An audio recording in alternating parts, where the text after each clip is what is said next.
Don't judge us for our naughty language and correct opinions. We won't judge you for your taste in podcasts. Listener discretion is strongly advised. One October day of 2023, Jerrad Christian, a software engineer and Navy veteran, found himself staring at his phone, reading the chaotic series of news stories for just that day. Like so many of us before, he finally reached his breaking point. Enough was enough.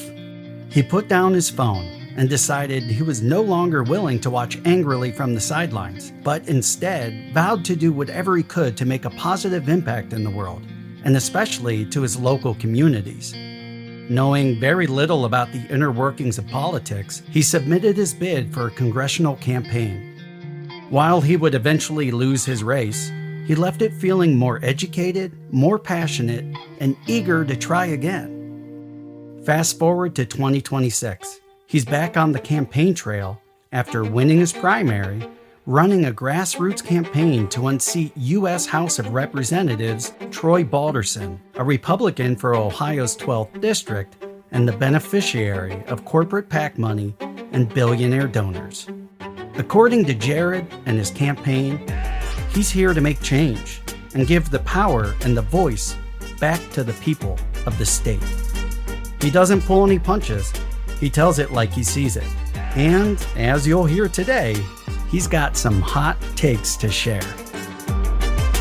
Grab some Tums or your Pepto. This is going to be a hot one. And we're going there. Taboo topics are back on the table. Welcome back, Going There fans, to another Season 3 episode. We have a spicy one for you today. We'll get into that in a second, but let's first introduce today's guest. I'm Jerrad Christian, running for U.S. Congress for Ohio's 12th District. Give us the short version of your backstory. Grew up really poor, got out of poverty largely because of the military and a lot of work and a lot of luck. Spent some time as a bartender. Eventually, when I found out I was going to be a father, I took a job as a janitor. I did that for years, taught myself software engineering online, went to a tech school for job placement, became a software engineer, doing a lot better for myself, and now I see an opportunity to try to make the world a better place. That's awesome. Where were you born and raised? Gloucester, Ohio, down in Athens County. But it's like I moved around a lot. Poor people move a lot more than you would think because you can't really afford to stay in the same place. So I grew up mainly in Gloucester, went to Somerset and Perry County, moved over to Madison County, and just after the military, all over the place. You brought up being in the military, and all of my roommates in college were military guys. And because of the blandness of the MREs, they got me hooked on hot sauce. So I imagine you're a big connoisseur of hot sauces. I do very much like hot sauces. Yeah, sometimes I eat things just as a vehicle for hot sauce. Well, then this is perfect, because what we're going to do today is we are going to do hot takes and hot tastes.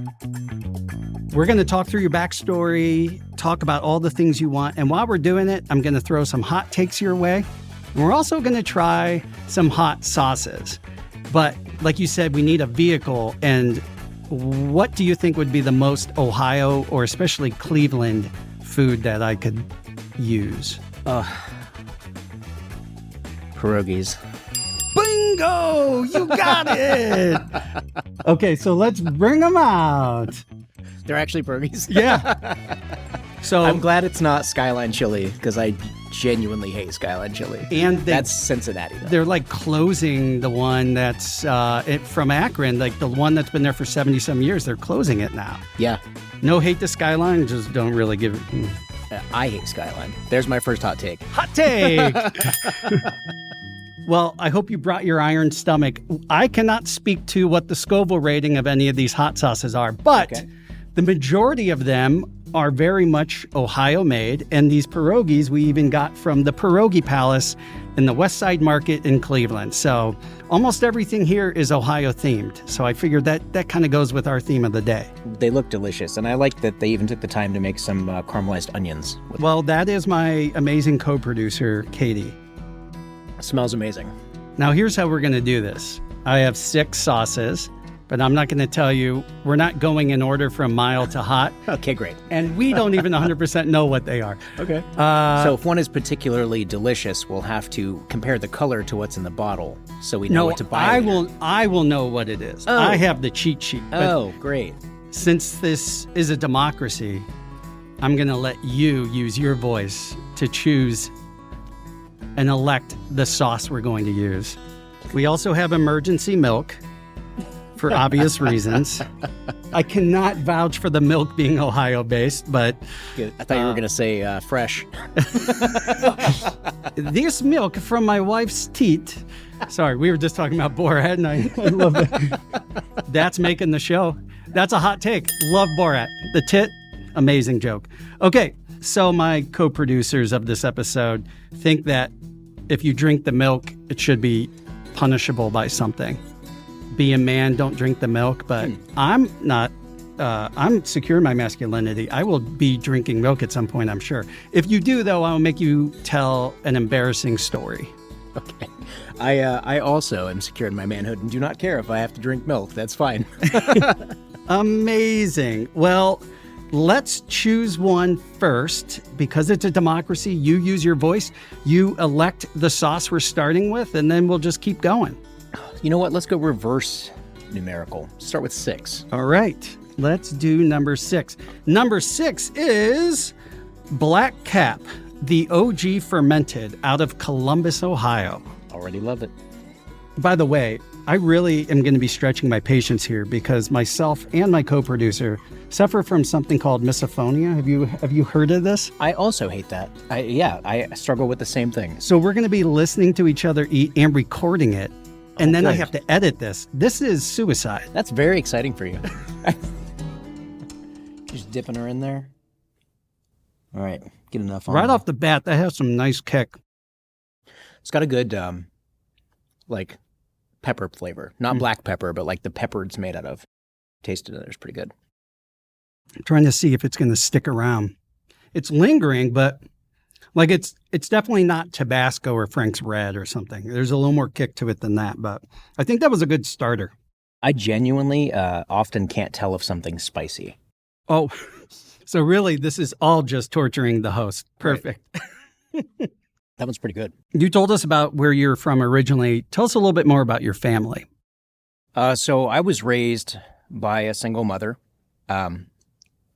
We actually, I'll go all the way back to the beginning. When I was very young, my dad and mom got divorced when I was like 2 years old. But we lived in a 10-foot camper in a campground with no air conditioning and no heat, no stove. And my dad, for a while, was a park ranger. But is it true that park rangers have more jurisdiction than the average police officer? I have absolutely no idea. I was taught, probably by a park ranger who was just trying to scare me, that they have more jurisdiction because police don't have any jurisdiction in the parks. Well, that's true, but park rangers don't have any jurisdiction outside the park. Unless it's like an active pursuit. So if they follow you out of the park with their lights on. Right. But which happens all the time. Every day. Thousands of times a day. So lived there for a few years. After that, moved back to Gloucester, where like the majority of my mom's family is from. Lived there. Sometimes we had a house. Sometimes we stayed on relatives' couches, which I guess is technically considered homeless now. But back then, that was like if you were living in your car or in a tent. So never did that.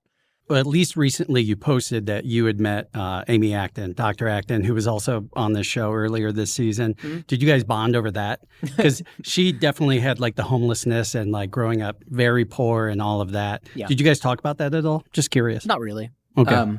We just talk about current things mostly. I've run into her a bunch of times at this point. But we don't really talk about that. It doesn't come up a lot. It's, I think that when you grow up that way, it's not really something that's in the forefront of your mind when you're just walking around having conversations. Sure. It's just, I just know me. I love trauma bonding. There's my hot take. Like you and I are going to trauma bond later in this episode. But, if you've been through a certain experience, as soon as the other person mentions it, it's like they see this side of you that most other people don't understand. And I'm sure if you guys ever got into that conversation, it would be exactly that. Most of our conversations are very much in the public. Sure. So, it doesn't really come up. Yeah. If we ever sit down and just have a chat, maybe. Yeah. Well, I think invite her over, have some hot sauce, eat some pierogies. You never know what might come up. That's true. That's true. Anyway, what about education? I have a high school diploma. I took some college after I got out of the military, but I used my GI Bill, but it ran out after 3 years, and I didn't have a degree. So I didn't want to go into debt. Never finished a college degree. Just self-taught pretty much everything. As somebody who's taught at the college level, I don't have a master's, which most people expect you to, but I think a lot of institutions rightfully look at experience and like field experience as far more valuable than just, especially at an education where you're in an ivory tower kind of a thing. Sure. So you had all kinds of experience. You were a Navy meteorologist, which is, I didn't even know that existed. Yeah. Which is like really freaking cool. Yeah. My first couple of years, I was a flight deck fueler on an aircraft carrier during Operation Iraqi Freedom. We were the primary bombers when Iraq first started.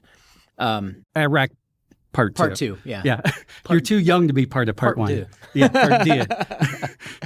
Yeah. So when I first signed up, the military told me that, the recruiters told me that I would get to go out into the fleet and experience different jobs and make sure that meteorology and oceanography is the one that I wanted to do. So I would go out and do all of these other jobs and choose amongst them if I didn't want to go on to be a meteorologist. What that really means is you get put in the shit job that nobody signs up for. And that's how I ended up as a flight deck fueler on an aircraft carrier for 2 years. It was really interesting. It's incredibly dangerous. And, I honestly, it was rough. It was rough. But I am glad it happened. I'm glad I did it. Later on, became a meteorologist and oceanographer. Got taken off of a ship and shore-based in Naples, Italy. Lived there for 3 years. Awful. Oh, I bet that was terrible. Food was terrible. Wine was bad. The women are so ugly. Yeah, We're being facetious. Yes. I don't look it. I'm a Dago. My family's from a town very close to Naples, so nice. I love that area. Yeah, Naples, I was all over the place in Italy, obviously, all over the place in Europe, and Naples is one of my favorite places. If you go to Italy and you don't eat pizza in Naples, you have wasted your entire trip, and I'm sad you went. And your entire life. Yeah, basically. Pointless. Yeah, agreed. And this is more of just me, my inner Larry David likes to complain about things. Like meteorology, I know it's not an exact science in the way that we can never 100% predict weather, but it seems to me like it's getting worse in recent years. Is it climate change? What's happening? It's like today it's going to rain and it's beautiful. It's like tomorrow it's going to be sunny and beautiful and we get snow. I don't seem to understand what's going on. Are they just phoning it in? In the military, I had one of the highest ratings for accuracy in the entire military. Realistically, a lot of meteorology it's largely the Earth's weather is driven by differential heating of the Earth's surface. So if it's hot over here and cold over here, that's going to cause weather patterns to move from high pressure to low pressure regions. What's happening right now is the government's cutting funds to NOAA, which is the government's meteorology and oceanography. Yeah.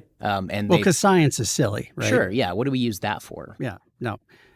But I think that's probably the largest reason is even private meteorologists use NOAA data to predict weather. Right. And the less access people have, the worse off our predictions are going to be. So the government's to blame for my annoyance with the weather app. The government's to blame for a great many annoyances. Yeah. Well, you're talking about hot and cold. Why don't we pick another sauce?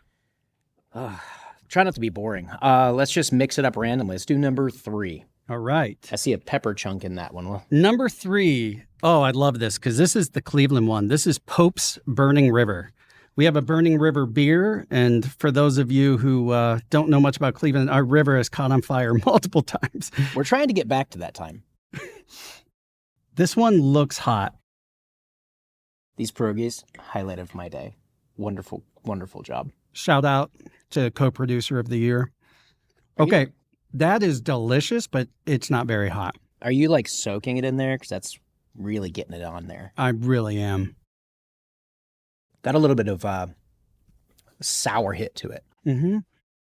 Is it fermented as well?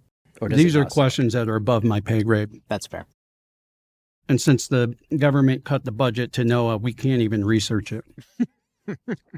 So why the House of Representatives? There's so many things you could have run through for locally in the state. Obviously, that's a huge and very impactful role. But specifically, why was that important to you? The honest answer is, when I woke up the morning of October 3rd, 2023, and read my phone, read the news, and realized that I was tired of being pissed off and not taking action, I knew nothing about running for office. Nothing. So I looked at the available options. I saw that people were already running in the districts that I could run in, except for Ohio's 12th District, U.S. Congress. So that's where I planted my flag. I was tired of being pissed off and doing nothing. I didn't know how to run for office. I've never held an office. I've never run for an office. And I was like... That's who makes the best leaders, though. Because if you know the game, you probably shouldn't be playing the game anymore. Yeah. So I said, fuck it, and ran for U.S. Congress. That's the whole story. Fuck it and ran for U.S. Congress. That should be your campaign slogan. Fuck it, run for Actually, Congress. you have a great campaign slogan if you want to hold your mug up. What does it say?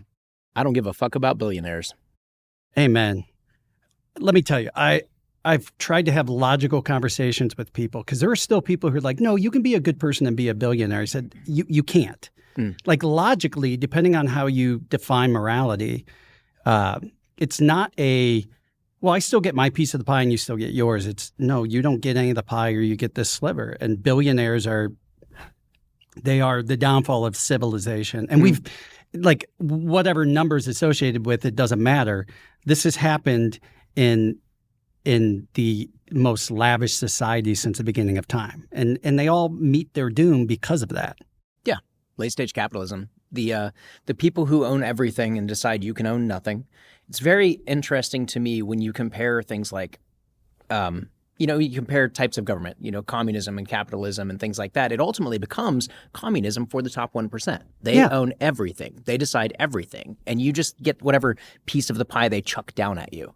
Yeah, I feel like this has been said by many people, which is, I think John Oliver especially said it. He goes, no, they don't want you to have socialism because billionaires have socialism. Mm-hmm. The rest of us have to deal with capitalism. That's right.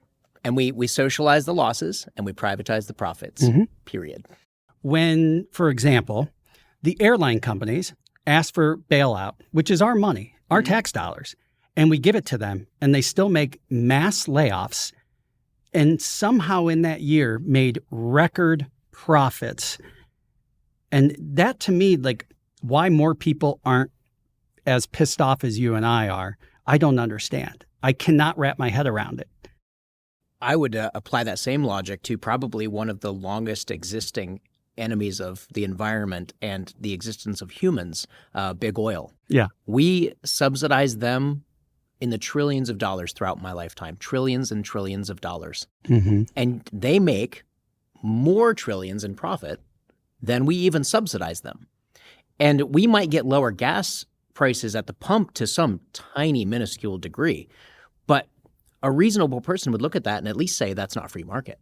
So you cannot be on the side of free market and subsidizing big oil. And free market, because I've had conservative friends try to make the argument that, well, aren't you for the free market? And I'm like, yeah, but free market has never meant without any, no holds barred, without any kind of parameters, because we have them in place for monopolies and things like that. Yeah. But when it's brilliant in an evil way when you get the poorest people and the least educated to fight for you against their own interests. It's like, wow, you really did something crazy, horrible, but it's impressive that you were able to pull that off. It's interesting to me that the evidence has been out there from the oil companies themselves about climate change for, 50 years or more now? Yeah. And yet somehow there are people denying that climate change is real. Even the most conservative scientists have said, no, it's very much real. Yeah. And we need to do something about it. Well, as Ron DeSantis said not that long ago, no, we can't do anything to stop it. We just need to come up with ways to deal with it after it gets us. Yes. Yeah. Brilliant. Yes. Let's let it kill most of our kids and then do something. Billionaires are always short-sighted because unless which who knows, maybe they'll discover some kind of secret to the fountain of youth. I wouldn't be surprised if the whole upload generation is in front of us, whether or not that, it means anything. But they don't see past their own lifetimes. And it's like you've screwed your kids and your grandkids and everybody else, and they don't care. The interesting thing, I think, is that most people feel like they're immune at that level. I can still buy water, even if there's very little water. I can still buy a safe place to live, even if there are few to no places that are safe to live. And that's what they think their money is going to rescue them from, is the consequences that the rest of us are going to have to live with. Yeah. When anarchy happens and civilization is toppled, your currency no longer has any value. Sure. And we're all going to come take your shit. Yeah. Yeah. Yeah. I don't know how many other movies and stories and parables need to be told about that. Yeah. Or just historical fact. But again, they're so short-sighted. This is not a hot take. This is such an easy one. But should there be term limits? It actually is a little more complicated than a lot of people say on their face, right? I do believe generally in term limits. But the issue becomes is that sometimes because our government is slow and shitty and inefficient, as we all know, sorry. I guess that was a hot take. That was the most lukewarm take ever, because no matter what side you fall on, I think everybody agrees on that one issue. That's true. Yeah. It takes years for good legislation to get out of a committee and to be put in front of congressmen and senators and the president in a way that we can vote to make that happen.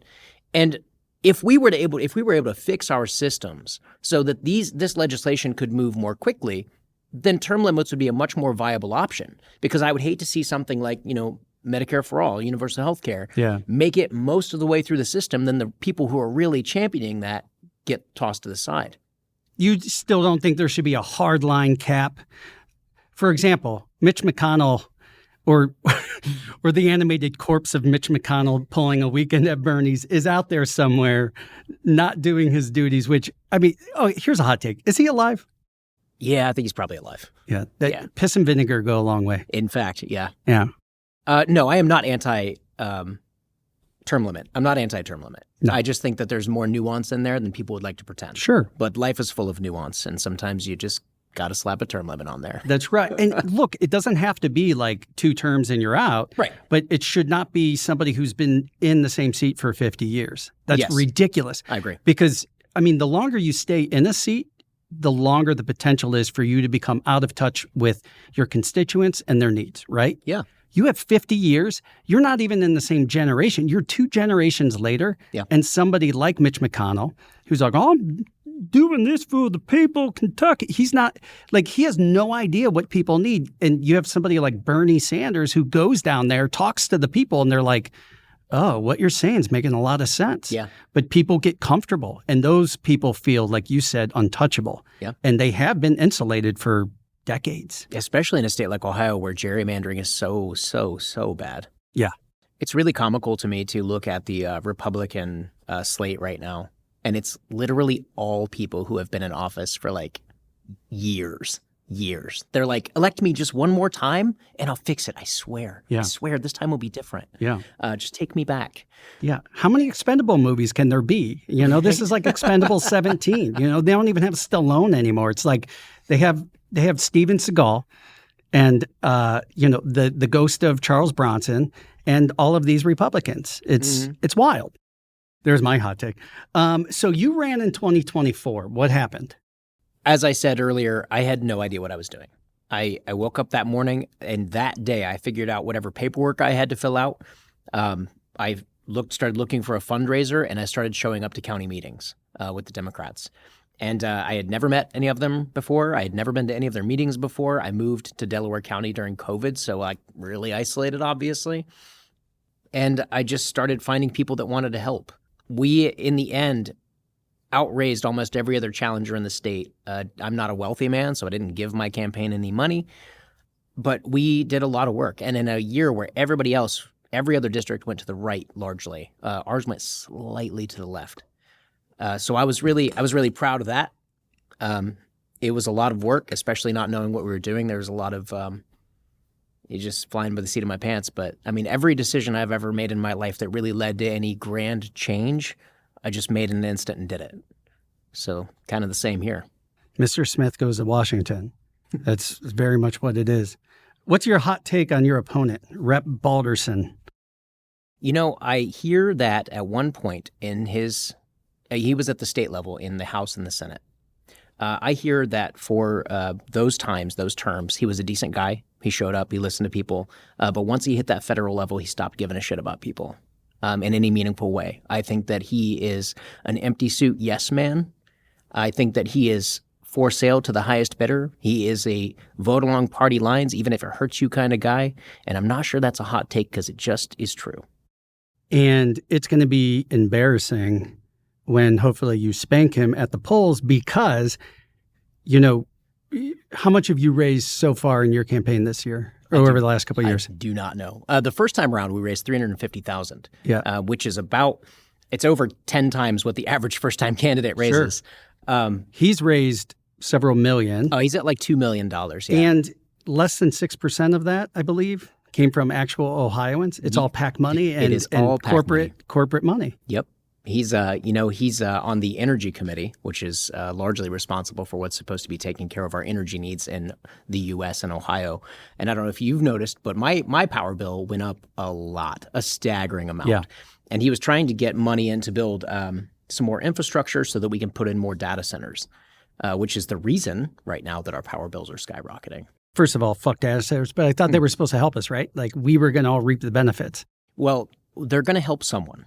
But it's not going to be. It's not going to be me. Yeah, I mean they can maybe use some of it to store more Facebook videos that you can doom scroll through. But largely, my biggest concern about the data centers and why we might need so many is that we're aligning our government with Palantir, who's going to use their AI systems to start building files on all of us. Yeah, it's going to start tracking us, and we have the flock cameras popping up. They're going to know where you are at all times, where you are, what you did, where you went, who you're hanging out with. I mean, they're so advanced they can tell if someone's cheating on their wife and who with. That is deeply concerning to me. And the construction of the data centers on top of, the water and the electrical issues, they're damaging people's homes by just building the foundations of these things. They're cracking people's foundations and they're falling in. It's insane the amount of shit that we're going through right now that people don't even largely know about, and people hate them already. It's unfortunate because a lot of times it takes for that thing to impact them, for them to wake up. Sure. But I think the data centers thing it's so close to home. You can't help but experience it in the negative way. But then will it be too late, right? Oh, it's already getting to too late. Yeah. We've already elected the people that are pushing this shit on us and giving those data centers these massive tax breaks, which are going to lead to property tax increases, which is also a huge problem in Ohio right now. Yeah, which is what everyone's trying to run on is we're going to lower taxes, property taxes. Yeah. And, okay, I'm going to spin my wheels and get so angry. So instead, let's eat something hot. What number would you like to do? 1. Number 1, C-Bus. This is medium. This is going to be easy. Out of Columbus. But it looks delicious. This tastes like Columbus. Tastes like a winning football team. Yeah, there you go. It's not what I was imagining, but that's a better answer. For a medium, that has some kick. You're like, no. Which one's been the hottest to you so far? Probably this one. The one they just looked at me like, does it taste like anything? Okay. The flavor's good. It's really good. Yeah. And also nothing like the streets of Columbus, I imagine. No. My memories of Columbus were mostly college going down there to visit, and it tastes nothing like a Mickey 40 ounce. So I don't know. Or a Four Loko. Or Four Loko, Jesus. Yeah, no, I was smart to stay. For all the dumb things I did, I stayed away from Four Loko. And it's amazing I did because I love alcohol and I love caffeine. I'm now more of a good stout or porter kind of guy. I have some bourbon at home, but I wouldn't drink a Four Loko anymore. I would hope not. I do drink an unimaginable amount of caffeine though. I bet. Yeah. You have to, right? You have a family. Yeah, it's what I've replaced my blood with. You're working full time. Right, exactly. Intravenously, you just pump it in. The way I look at it is caffeine is of all the vices, that's one of the least terrible. It's not healthy for you, but it's not I'm going to keep pretending it is. I That think way you I should, feel yeah. okay about it. Hey, you know what? We could be like the rest of the country, show up to the doctor and they'd be like, that's unhealthy. Be like, nuh-uh, because I heard that Alex Jones said that it's actually good for you. Well, unfortunately, now it would be the Department of Health that said it was healthy for me. So even more than Alex Jones, it's RFK Jr. Oh, he's brilliant. He's a brilliant scientist. I assumed that when I heard he cut the head off of a whale with a chainsaw. What the fuck? Are you not aware of this? Oh, no, I mean, Okay. but these stories, like the New York Times recently did a poll, it's like, what is the quintessential film that represents current America and across the board? It's Idiocracy. Oh, it's a documentary and you didn't even know when you watched it. Yeah. When you watch it, it was so outlandish and so hilarious. Don't get me wrong. I could still watch it and have fun with it. Sure. Because I will take Terry Crews over Trump any day of the Oh, week. my God. Terry Crews would make a great president. He really would. At this point, if Donald Trump is allowed to be president, anybody is qualified. You know what? Actually, one of the things that I have said many times throughout my runs, my couple of runs, I made this sound like I've run 100 times, my couple of runs for Congress, is that people should run for office, right? It's meant to be filled with people who are us, who represent us. And if you ever feel as an individual unqualified to run for office, just take a look at who's in there and you'll change your mind real quick. So there is a lot of lack of just basic common sense and basic common decency. We are not sending our best and brightest into these seats. No. Well, and I love how you explain it too, because it being a seat that people take turns with, like, that's what Trump doesn't understand. And that's what some of the people at the federal level who've been insulated for too long don't understand is you're in a servant leadership role. Yes. You're not our boss. Like Trump thinks he can just fire everybody. It's like you can fire the people in your immediate vicinity because you hired them in your cabinet, but you work for us, not the other way around. And that seems to be completely lost on them. Mm-hmm. Okay, here's a hot take. Parties should not exist. Amen. Yeah. It's been, it's driven tribalism between people who would otherwise be good neighbors. You know, I remember some of the history that I read in the Civil War back in high school was like, brothers were fighting brothers in the States. And that is not an America that I want to see brought back. No. I don't know if there's been anything that's been more divisive than political parties in the United States. You can't even look at a person. And, you know, when I walk around and I'm giving people literature, just having a conversation, and when the first question out of their mouth is, what party are you? I get a little sad. Shouldn't it more matter what I say, what I want to do, what's on that pamphlet that you read? And, you know, sometimes when you say, you know, running as a Democrat, they're like, oh, thank goodness. And sometimes they just hand you your pamphlet back and they, run their mouth under their breath. And it's not their fault. That's the system they've inherited. Largely not their fault. Right. I don't want to take away personal responsibility. Well, if somebody came to me and said, I'm a Republican, me 10 years ago, yeah, okay. Me now, well, what kind of Republican? Yeah. If you're MAGA, no, there's no way in hell I would ever support you because that's not even a political party. That's a cult. I can get on that. I can get on board with that. I'm not putting those words in your mouth. Yeah. I think that, I'm saying that. Yeah. I think that we live in a world that is driven largely by algorithms at this point. Oh, God, yeah. And to your point that it's not their fault, like if you don't agree with something online, that you don't agree with something that you've looked at already, you're probably never going to see it, which means you're never going to be convinced that maybe your ideas and your thoughts on a subject are not correct. Right. You know, one of my favorite things in the world is being wrong because then I get to be right. Right? I read about it, I figure something out, and then I become a better person from having learned from new information. Do you know why you do that other than just maybe being a decent human? It's because you went into science in the military, and that's how science is approached. Yeah. Scientists want to be proven wrong. Yeah. When they publish something, it's not so you can idolize them and tell them how amazing they are. They want somebody to run tests and either validate it or disprove them. But when they get disproven, it's like the magic comes back and they get to try it again. Yeah, that's exactly right. That's one of the reasons I love science. It changes with new knowledge. How many whales did you chop off the head of with a chainsaw? No, I'm not going to tell you. Okay. Hot take. So tell us about the campaign trail. What's that look like for you? The best descriptor I have is busy. I still work full time because, as I mentioned earlier, not a wealthy man. I work a regular job like anybody else, so my weekends and my evenings are filled with driving, filled with talking to strangers. Coming on random podcasts. At least you got fed on this one, At least right? I got to sit down. Yeah. I often wear Chucks. So somebody commented on one of my posts the other day, how do you walk around in Chucks all day? And I said, I'm tough.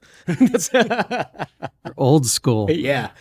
But, hey, man, it's incredibly busy. And I think that there are times when it's really difficult, depending on what you just did or how long you spent doing it, especially in this heat. Yeah. But a lot of it gives me a great deal of hope. I love going out and talking to people. I love meeting people, and I love having a reasonable, rational conversation with anyone. I'm not addicted to my political party. I just want to see the world be a better place. So when I get to talk to someone who has changed their mind, or who can change their mind, or gives me a good reason to change mine, that gets really exciting for me. That gives me so much hope when it actually happens. Sure. It doesn't happen often enough. But I'm also not out there talking to all the people. Yeah. In fact, because people will be like, what's your podcast about? And I try to use minimum words and don't go too deep into it, because the second they think, like tribalism. Yeah. And I'm just as bad at it too, because like I said, I have we all have our own prejudice, but I'm at this point where I thought for so long you could get through to some people and you just can't. But there are still so many of those fence sitters out there, or people with an open mind and open heart who just have bad information, who fall victim to the algorithm and all those things. They exist, and I love that you talk to them. What are people talking about? What are the biggest pain points right now? Everybody's terrified of data centers. That's a huge one. And the flock cameras, also terrifying. No one on any side of any fence wants to live in a surveillance state. But that's where we're headed with the current oligarchy that we're building above us. Is anybody publicly at the political level advocating for the flock cameras? Because usually when stuff like that happens, it's all being done back doors. But to the public, they're saying, I don't think we're going to install those. I don't think that's going to happen. Not that I'm seeing. There's nobody, especially because a lot of these things happen at the local level. So, when we elect these township trustees or these, these mayors or whoever, that's landing at their doorstep. And those are the decisions that they're making locally, but largely without public input. They just happen. Right. They just start springing up everywhere. And that's genuinely concerning to me. If we're going to move in any way, shape, or form toward being China, the surveillance state part is not what we should attribute or work toward, right? And the problem is that's exactly what we're doing. When we hear people talk about politics and we say that we want to tax the wealthy at a fair rate, and people are like, "Well, you're a communist. You're China. You're trying to be China." But the reality is that China is a surveillance state, right? The problem is less about whether they have health care or not, but whether or not they can get online and have free access to the internet, which is becoming a problem here and in Europe. And whether or not we can drive down the street and not have the federal government or the state or local government know exactly where you are at all times. I do not support that in any way. No. I can't imagine, again, any political figure would come out and say, I think that's a good thing. But the Overton window, right? Mm-hmm. We've seen crazy take over. So who knows what people are capable of jumping on board with. That's but true. As of right now, in theory, I think 99% of Americans would be on the exact same page. No, I don't want that whatsoever. I agree. But, back when 9/11 happened, I was in high school at the time, and I joined the military very shortly after. And we had the Patriot Act spring up. And there were a lot of people who were very anti-Patriot Act. But they passed it anyway. They started spying on American citizens, taking our data without warrants. And I remember people back then saying, well, if you're not doing anything wrong, you shouldn't be worried about it. But that's not even the point, right? Yeah. I don't want someone else knowing where I am at all times. I want to have privacy. I'm a human being. I don't want you to know what I'm doing when I'm sitting in my home watching TV. Well, right. And they did it. Of course, the timing was under the guise of, well, we're trying to stop terrorism. So if you get people scared enough, I minored in criminal justice, and I often talked about the teeter-totter between freedom and safety, right? Yeah. You give up some freedoms to be a little bit safer, right? Mm. But that's not making anyone safer. And again, when you don't believe history, you don't get to learn from it. And the Patriot Act was an exact reason that, like, for a while, we all agreed that was shit. Yeah. Should have never been passed, but the people had no say because it was like a state of emergency because of, terrorism cells and shit. Yeah. Exactly. All the terrorists all over the place. Yes. Just like the weapons of mass destruction, they were everywhere. Mm-hmm. Millions of them. Right there in Iraq. Right there in Iraq. Well, you were there. How many did you find? Personally, none. Oh, okay. Did you use any of them to chop off the head of a whale? Did you just ask me if I nuked a whale? Well, like, kill enough whales with a chainsaw, that could be considered a weapon of mass destruction. That's true. So, science.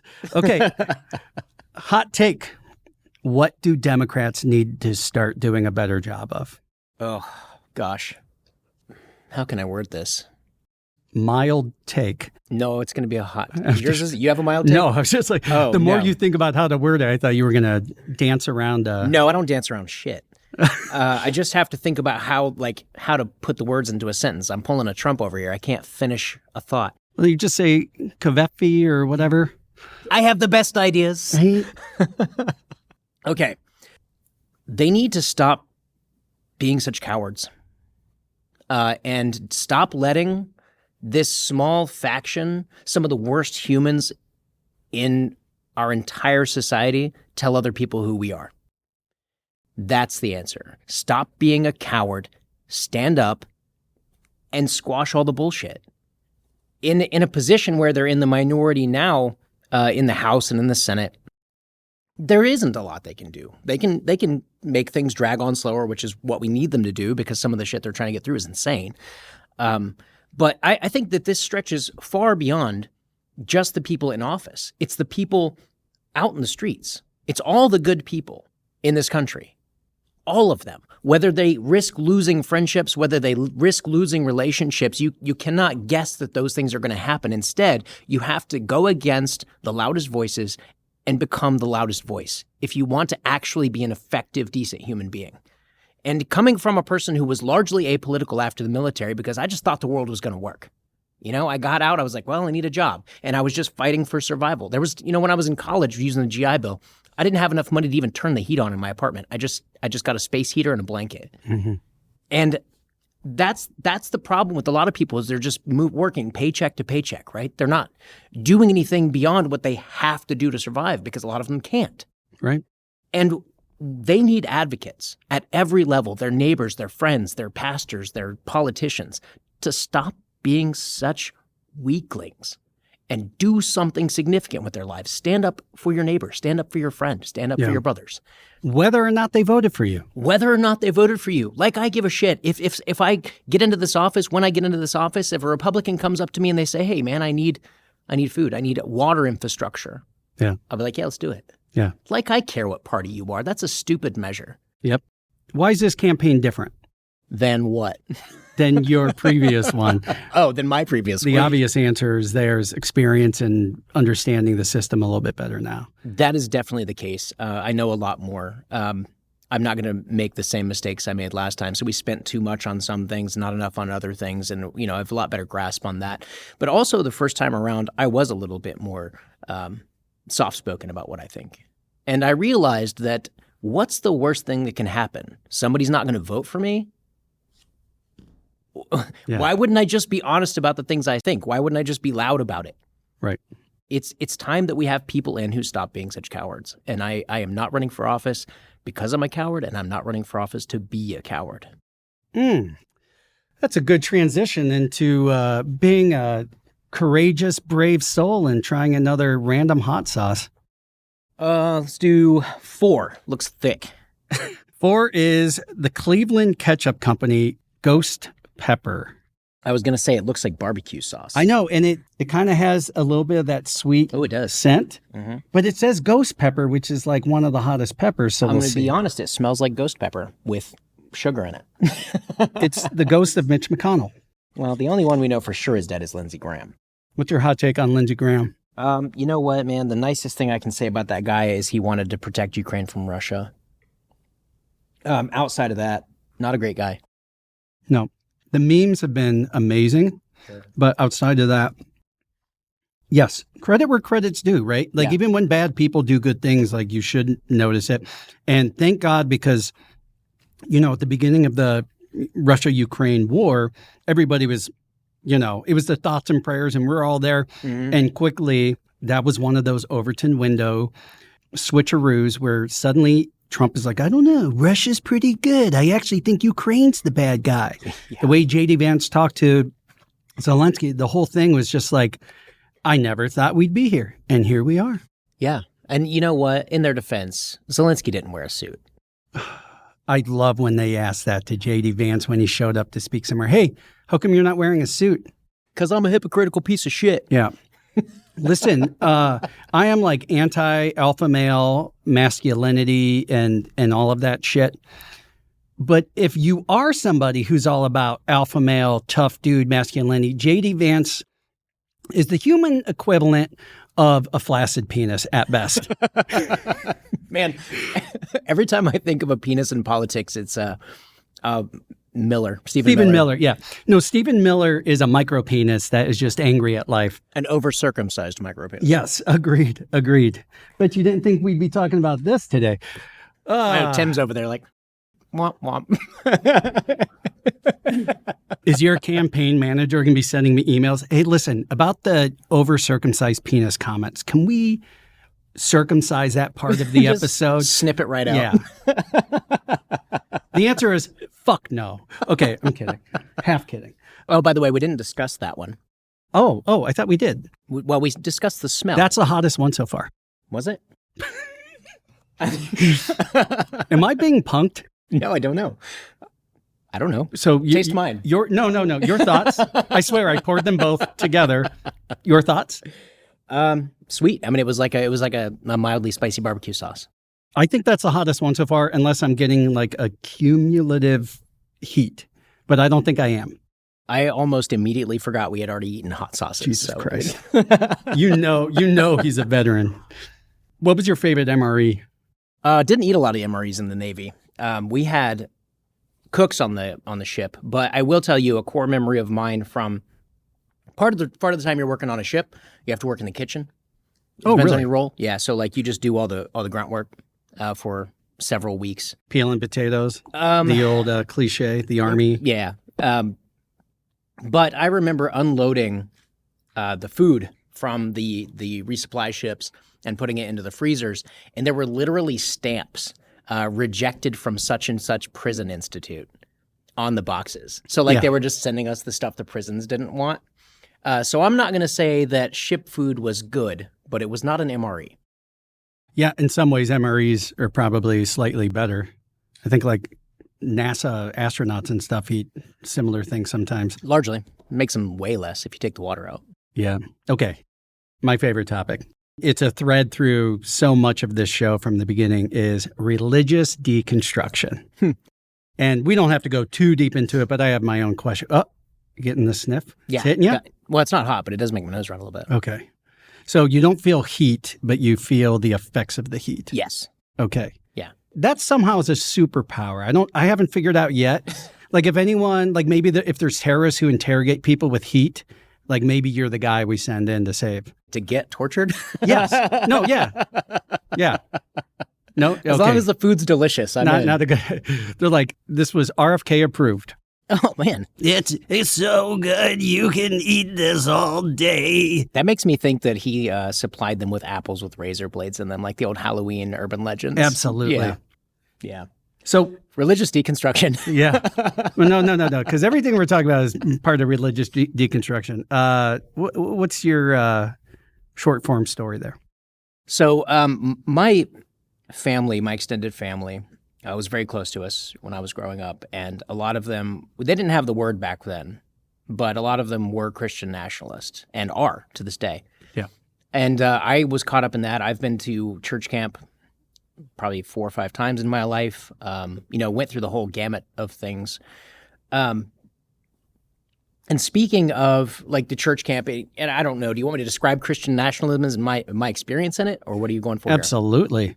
Sure. Whatever you want to share, because, I grew up evangelical, and I never quite fit in, but but I still the shame and the guilt and all these things live with you forever. They're never going to they get quieter and quieter, but they never fully go away.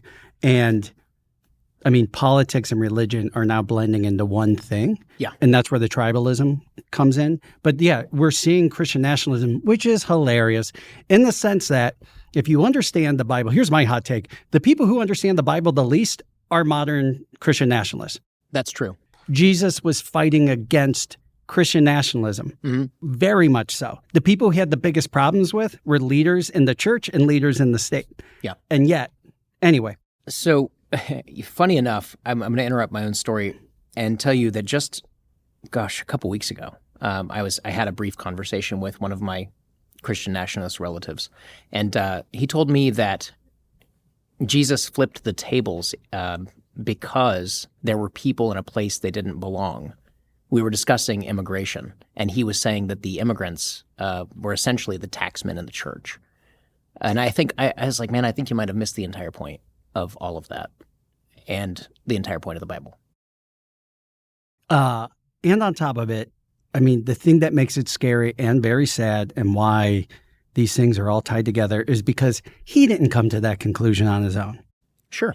Somebody at a pulpit told him that. Yeah. So in church camp, I remember distinctly every time learning that one day the world was going to end and there was going to be a literal war between the servants of God and the servants of hell, and that we were called to be soldiers and we were going to have to kill our fellow man who followed the ways of the devil, that we were all going to be called to be soldiers. Mm-hmm. And I think that that's a big theme that runs through Christian nationalism in general, is that you are a soldier for God, when the reality of the situation is that you are not called to be a soldier. You are called to be a servant. You are called to be a person who loves your neighbors, who does good things for people, who welcomes the immigrant, who feeds the hungry, clothes the naked. But that is not what we were taught. That is not how I was raised by my extended family. I remember one of the first cracks in the wall that happened to me. I was probably 15. I was riding with someone downtown in Springfield, Ohio, where some of my family lives. Which has been politicized. In fact, yeah. Still. So we pull up next to this car, and the person driving has my window down and yells to the person in the car next to mine a homophobic slur. And I was like, what's happening right now? Why is he yelling this at them? And that person pulled up a little bit, and the person I'm riding with pulled up a little bit and yelled it again. And the person in the car next to us yells, "Have you ever had this slur kick your ass, honey?" And I was so confounded. I had no clue what was going on. Why was he yelling this at this random person in the car? Yeah. And the light turned green. That person drove off, and I asked, what the hell just happened? And he said, they had a rainbow sticker on the back of their car. Don't you know what that means? And I was like, no. And he told me that meant they were gay. How old were you? Like 15. You didn't know that at 15? I didn't, no. I'm from middle of nowhere Appalachia, man. Yeah, that's true. That's true. I just, that was a really eye-opening moment for me when I saw someone intentionally try to cause an innocent person just living their lives harm for no reason whatsoever. That was one of the first cracks. And then from then, it just started growing, and I started seeing the hypocrisy of the people that were not living the words that they put in my mouth. Mm-hmm. And the big change for me came during the military when I joined up and I worked, as a flight deck fueler. I met so many people that were raised different than me, that thought different than me, and looked different than me. And I continued down that journey where I just realized that the world was not the bubble in which I grew up. And there was a better option. There are people out there who can help and don't. There are people who need help and can't get it. And there's a whole world out there that some people just seem to ignore wholly because it doesn't fit their predetermined notions of what the world looks like. And it's heartbreaking because you have these people who intentionally or unintentionally have you traumatized because they take you into their religion, right? But then when the MAGA movement happened, I said, at least before I thought it was because you at least had your heart in for a good cause. Yeah.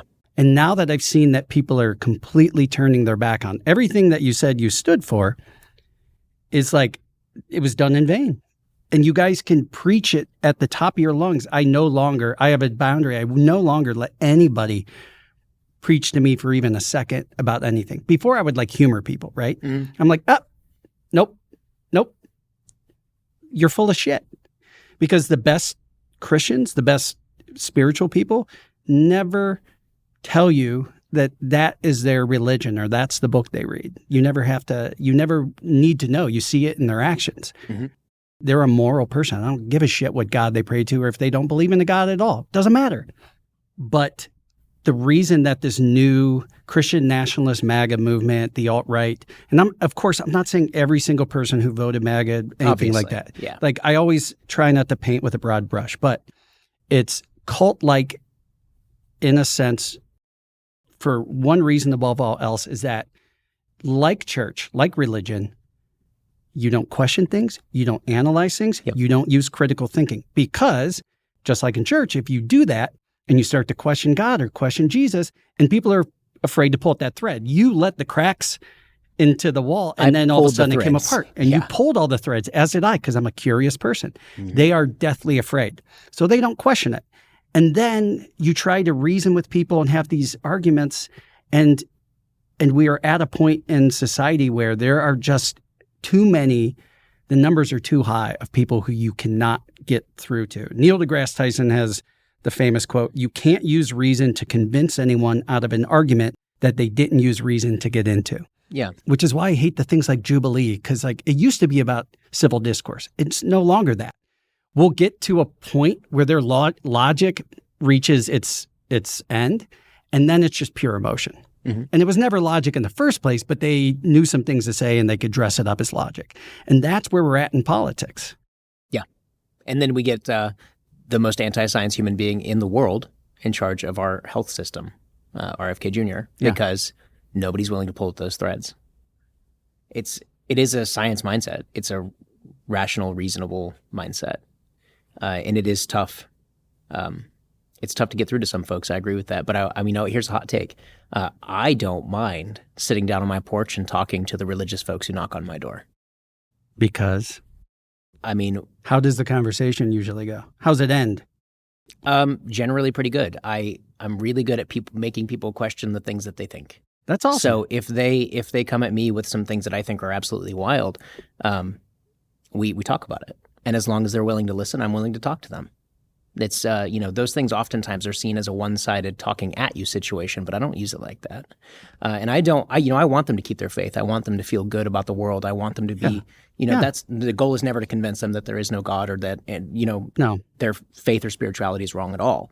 The biggest problem with faith and spirituality is that religion is taking control of people, right? If God wrote the book, why are you holding the pen?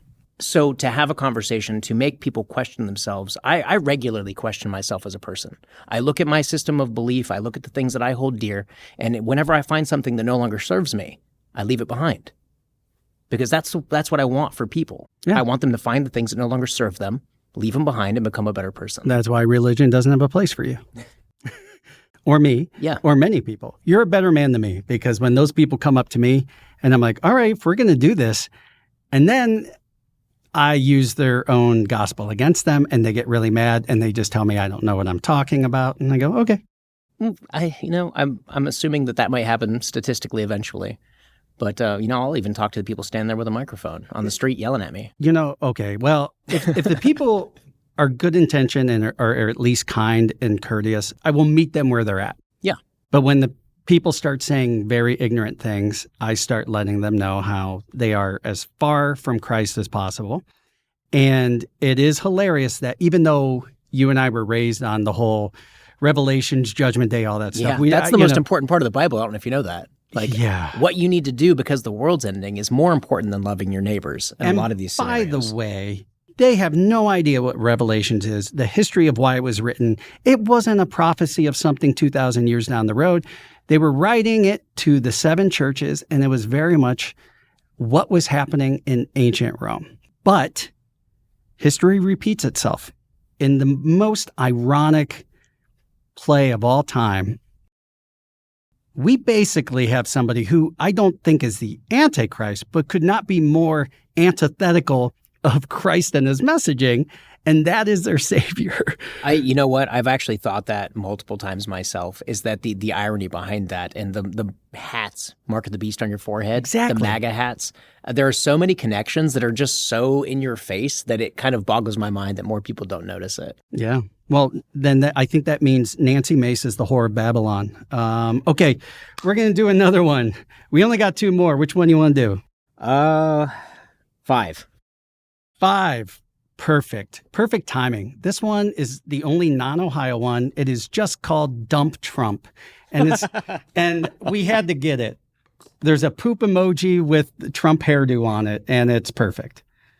Let's see if it's any good. If it's just Frank's Red Hot with a Trump Honestly, sticker it smells on a it. little like Frank's. No, I was wrong. Yeah, it does. Okay. That's by far the most mild. Yeah, getting a little more sour. Not bad, though. A little more vinegary, I guess. Yeah. You eat enough of it, you might start looking like Trump. Turn you orange. Are there carrots in there? I don't know. What I'm really going to love is when I go to edit this and there's like a piece of onion that's been in my teeth through the whole episode. I'd tell you, man. Okay, appreciate you. Okay, so here's my hot take. The good guys are short-sighted too. We're tumbling at light speed towards this midterm election. And everyone's like, we're going to turn all these seats blue. Okay, then what? If there is a laundry list of things to do, that's just step one. Mm-hmm. Again, it's capture the flag. It's the tribalism of the blue team has the flag now, and then the red team will come get it. Like, how do we stop this from being a bad ping pong game of which party gets to win this time? Remove money from politics. That should be goal 1. We need to end Citizens United speech now. Overturn those court cases in a meaningful way so that the very wealthy can stop purchasing our politicians and literally owning America. How much of a majority would the Democrats need to have in Congress to be able to pack the court and or put on term limits for Supreme Court? Because, I mean, that's the end-all, be-all, and as of now, we're screwed. Sure.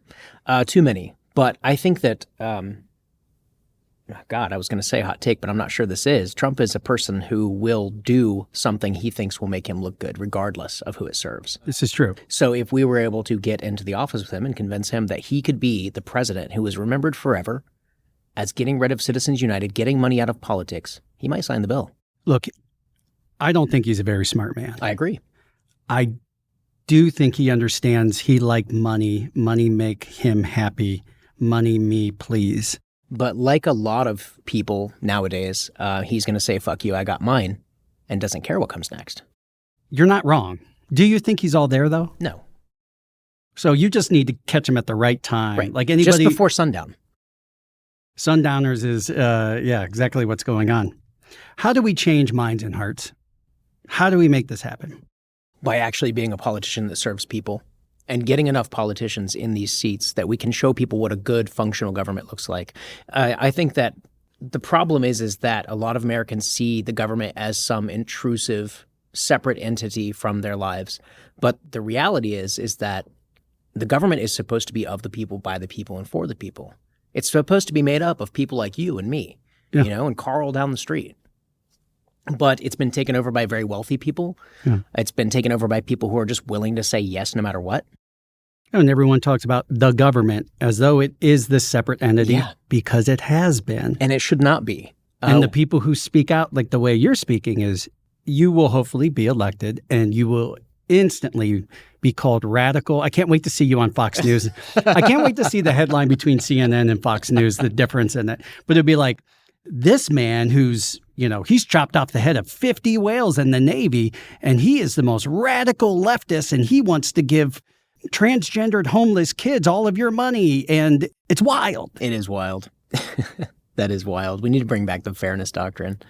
Reagan was one of the worst things that ever happened to this nation, flat out. And I know a lot of people on the right and the conservatives worship him, but the fact is he did a lot of damage through things like trickle-down economics and removing the fairness doctrine and, create the creation of Fox News and all the ones that people want to label on the left, MSN or whatever it is. Don't you think we need to do something that is still within the parameters of the First Amendment?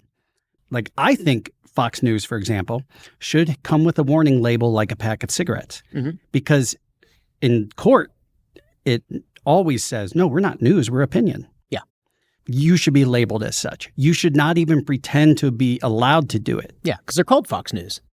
Yeah. Yeah. Disinformation is not protected under the First Amendment, and your opinion is fine. But they are so good at being deceitful and getting people to think that that is fact. Yeah. In the military, when you join, you do lose some rights. You can't speak poorly of the government. There are certain things that you have to do or you cannot do under the UCMJ. I'm perfectly comfortable as a person running for office who may sit in one of these seats one day giving up some of my rights again because I don't believe that anyone in these seats should ever be able to spread misinformation or disinformation. We as elected officials should not be able to lie to the citizens of this country. Yeah. And if we could, if these politicians do go on Fox News, they can't lie. And that would put a big damper on a lot of that shit. At worst, they're looking at civil cases right now. Yeah. And thank God for the courts. They've been the last bastion of like true constitutional law and equality. Sometimes. Yeah. Sometimes. Yeah. But even Trump-appointed judges have been knocking down I do love it. ridiculous things. Yeah. I mean, it's because they're professionals. Yeah. Well, here in Ohio now we have political party on our Supreme Court and a couple of them down below that. That is so ridiculous. Do you know why they stopped, where they stopped going down the judge list? Is because some major cities have Republican judges, and those Republican judges didn't want people to know they were Republican. Otherwise, they would lose their seats. So they stopped putting that label after a certain point as you go down the list. And they did it to serve the people who are in those seats as Republicans. Wonderful. Well, yeah, everything that Ohio politics does for the most part is to serve the Republican Party because they've had a stranglehold on us. On the campaign trail, have you budged anybody? I'd like to think I have. It's tough to tell. Sometimes in everyone's lives, you have that moment where you feel like you're just yelling into the void and doing nothing. Yeah. But, I had a conversation with someone the other day about abortion, actually, in Powell, at Powell Fest. And we were talking about that, and he asked me if I was pro-choice or pro-life, and I said that I'm pro-choice. I think that, people should have bodily autonomy. Like, it's not my job to tell you what to do with yourself. And he said that he was pro-life, and I said, if you really want to stop abortions, what we need to do is not ban abortion. We need to build a world where people aren't afraid to have kids. Yeah. We need to give people medical care and child care and a living wage so that when you find out you're pregnant, you're not fucking terrified. And sexual education. You want to talk about the Reagan era. Stop. The abstinence was taught in schools and taught everywhere else. And it has been proven time after time does not work. Nope. It actually leads to more unprotected sex, more unwanted pregnancies, more poverty. It was like DARE. It just led to more drug use. Yeah. And the biggest stoners all wear the DARE shirts, which is what's hilarious. All right.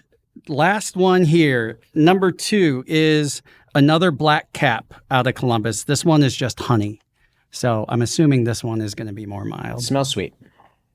Were any of these hot so far? A couple of them had some heat. Were any of them too hot? Not even close. I'm sorry that it wasn't enough. I'm not, you know what? I'm not sure you could have found one. Wolf. I'm up for the challenge.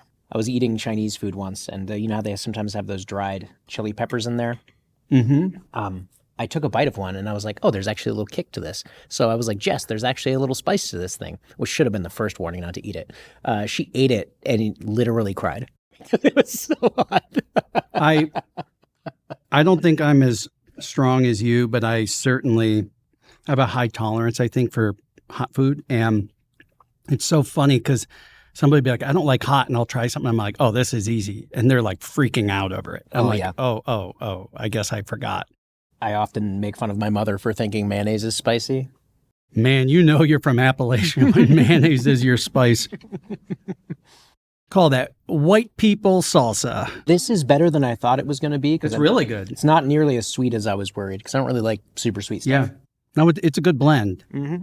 But not spicy at all. No, it would be spicy to somebody who doesn't like heat. Like I didn't even detect any spice in that at all. All right, take that feedback. What are your other talking points? What else that we haven't covered really matters to you, especially going into what will hopefully be your first term?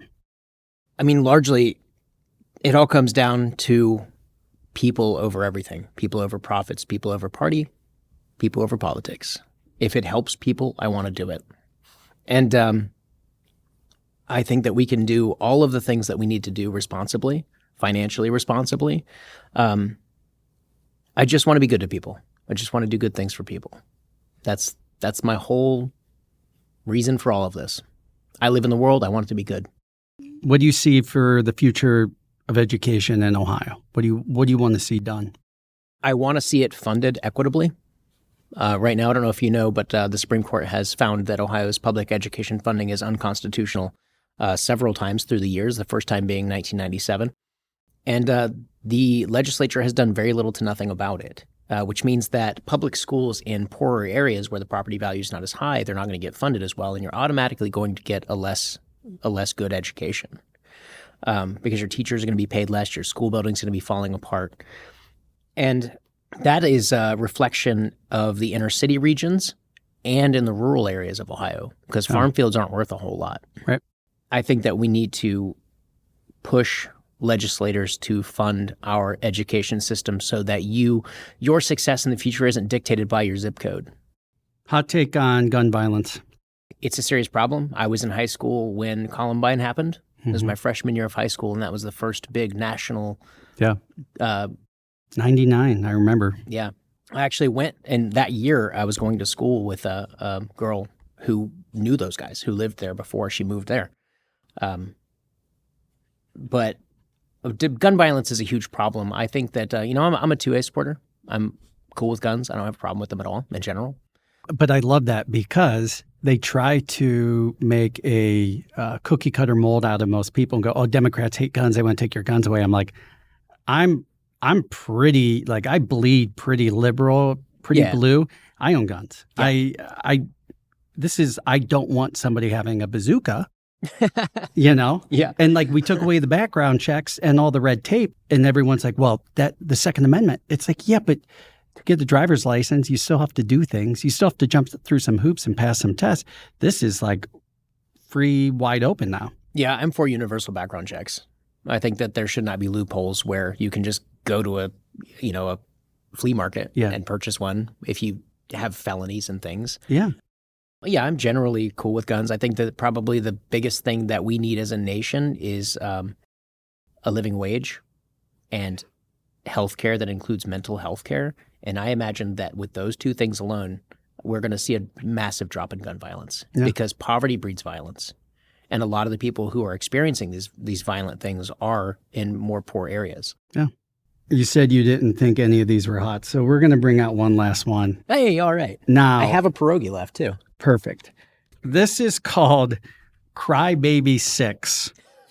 I still have a bad feeling. Now, look, when I poured these, I smelled it, and it burned my nose hairs. So I really hope it lives up to its name. We're secure in our manhoods. It's fine. That's right. It's fine. There's emergency milk.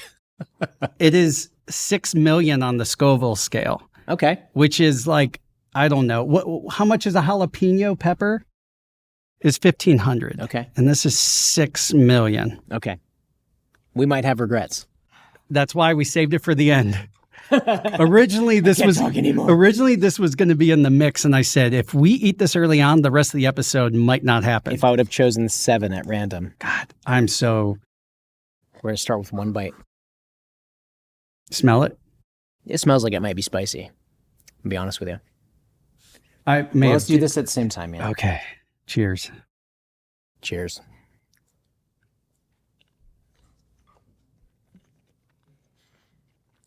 I don't like the taste of that. Is it hot? It hit the back of my throat. So it doesn't have an immediate heat. Yeah.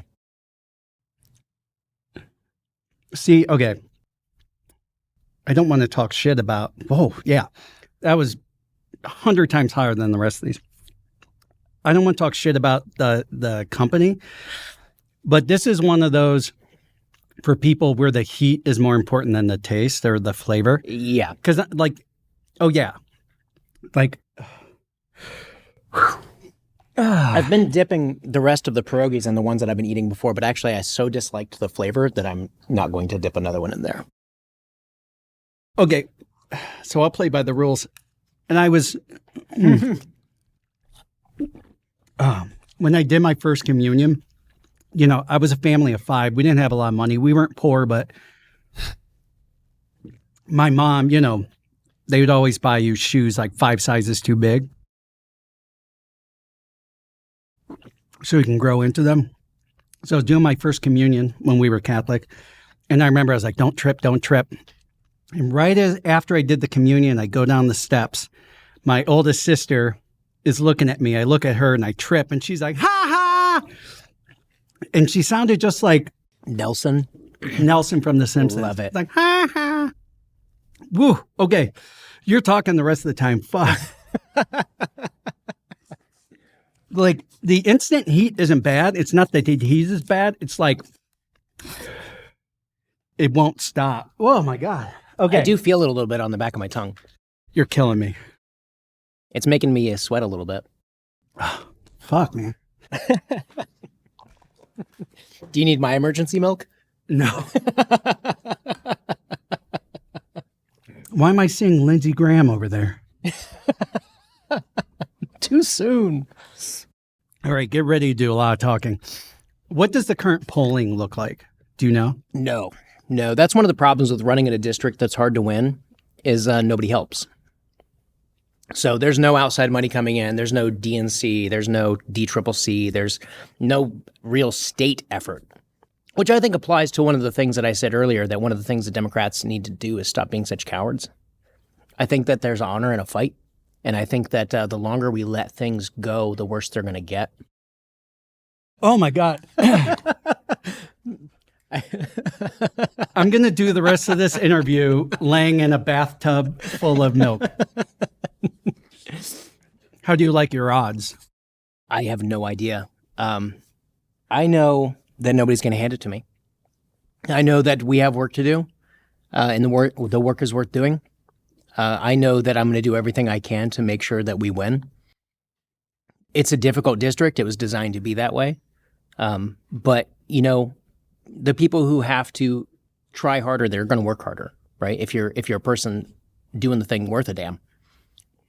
But, yeah, I genuinely don't have an answer to that other than just work. So when is the election? What would you like Ohioans to know about the election? The election is November 3rd, later this year. It's on a Tuesday. Should be easier to vote. Ohio and the Republicans are doing everything they can to make sure that you don't or you can't, especially if you don't agree with their politics and policies. That's the reason that they gerrymander. It's the reason they're trying to pass the bullshit Ohio Save Act, because they want people to not be able to vote, or they want to make it harder so that they can keep winning because they're losers. What I want people to know is that they should get out and vote, because the party that wants you to not vote is in power. I'm trying to figure out a way if I can gargle milk and talk to you at the same time. And like a ventriloquist. And it's not like it's so hot that it's like unbearable. It's just uncomfortable to be doing a podcast. So I'm really, really glad we saved this one for last. What an idiot. Who came up with this idea? I'll make you feel better. I'll dab my head too. No, you get the more of the physical. Like I've seen your eyes water. I've seen you sweat. Yeah, it's not. I mean, like I taste that one was hot. Like I'm not going to bullshit you. I felt that no. one. If you said it wasn't, I was going to be like, you need to go see a doctor. Yeah, that one was hot, but like it's pretty much gone. You're like, RFK already told me I was fine. Yeah, he told me I was fine. You take the horse dewormer and it makes your tongue not feel heat. One of the things actually you were saying that reminded me of.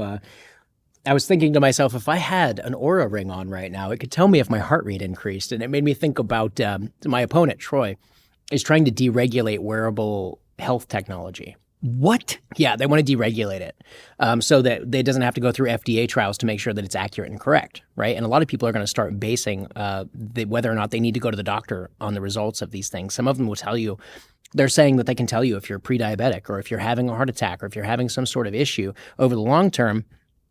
But if we don't have FDA regulations on this, it can just tell you anything. And people are going to make life-changing decisions based on this. And it's just going to track you like everything else. In fact, yeah, and ultimately in my mind, and not to get too conspiracy level here, but I think that the end result is going to be that insurance companies are going to have access to this data, and they're going to deny people coverage based off whether or not they seem unhealthy from their wearable technology. And because insurance companies only exist to make a profit. So they make money when you're on their plan and you die, not if they have to pay out. And if you want to talk about the history of that, we already talked about Reagan. That was a Nixon era thing where all of that took off. Non-profit to for-profit. Yep. Yeah. You know, I maybe have drank milk, other than maybe in cereal, and even then it's like oat milk. I can't remember the last time I drank milk. Yeah, it's pretty good. Yeah, well, I don't know. I'm talking to 3U right now, so I have no idea. I'm a little dizzy. I'm a little scared. What would you like to cover that we haven't covered? I think that we as a nation are capable of doing great things. I think that there is a reality in which America does build on the generations that came before us, and that we can again be a free and, dare I say, honorable society that takes care of its citizens in a meaningful way. I have full faith in the American people that they want better and they're capable of better. And it's our responsibility as citizens in this nation to make the government do better, because we are the government. Well, if I wasn't going to die later tonight, I would definitely make sure to show up and vote for you. I appreciate that. Where can people find out more about you and your campaign? You can go to christianforohio.com. That is FOR, not the number 4. All my social media links are there. I'm on most of the things. Try to be an interesting follow, because, you don't get the attention you need if you're not a person out there doing the right thing. And I'll say the way that you've talked here, sans hot sauce and all this craziness, is very much the person who I see on social media out there in public. Yeah. I wish we had some decency and a little more professionalism in our politics. Yeah. But I also don't want a suit. I want somebody who doesn't have to look like me, but seems like somebody I would grab a beer with, Yeah. And you see very few of those folks. Yeah. I've met a lot of politicians since I've been doing this, and the vast majority of them are exactly what you would expect. There are some really good people running right now that I have met along the way, so I don't want to blanket statement that. I mean, like you mentioned Amy earlier, she's genuinely a good person.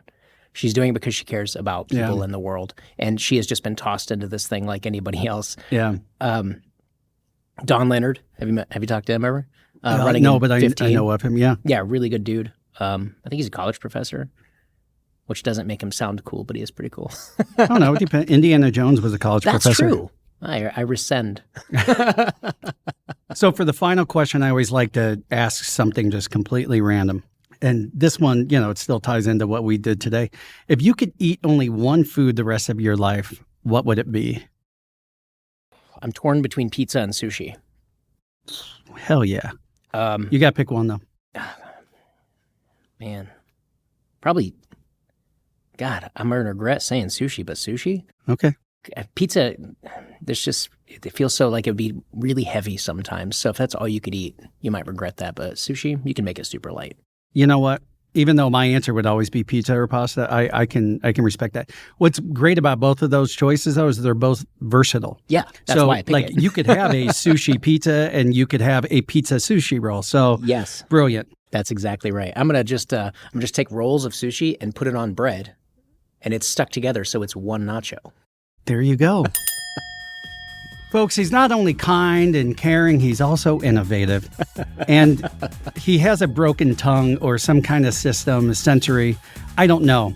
But thank you so much for coming today. Thank you for having this conversation and for being a good sport about this, even though it just feels like you did nothing and I just got punished. But I warned you. But you know what? Had it been the other way around and I did harm to a potential future congressperson, I'd feel really bad. So I'm glad it went the way it did. Yeah. Check out his website, especially if you are there in his district. Either way, November 3rd in Ohio, go out and vote. Use your voice. Whoever you vote for, use your conscience. Think about it critically. And as he mentioned earlier, and as I say on the show all the time, we are far more similar than we are different. All of us. Well, maybe if you're chopping the head off a whale, you're a little bit different, but the rest of us are all very similar. So don't be afraid to go out there and meet others and be kind to others. And again, you got to use your voice. Can't just complain about how bad things are. Let's fix it, but let's fix it together. Let's stop having the world happen to us. Boom. We'll see you next time. We just went there. Now you can go to thegoingtherepodcast.com for links to all the podcast platforms, our socials, and of course, YouTube. While you're at it, give us a rating, share with a friend, and subscribe. This podcast is brought to you in part by its host and Frame One Media, in association with Joe Cowley and Bobby Thomas.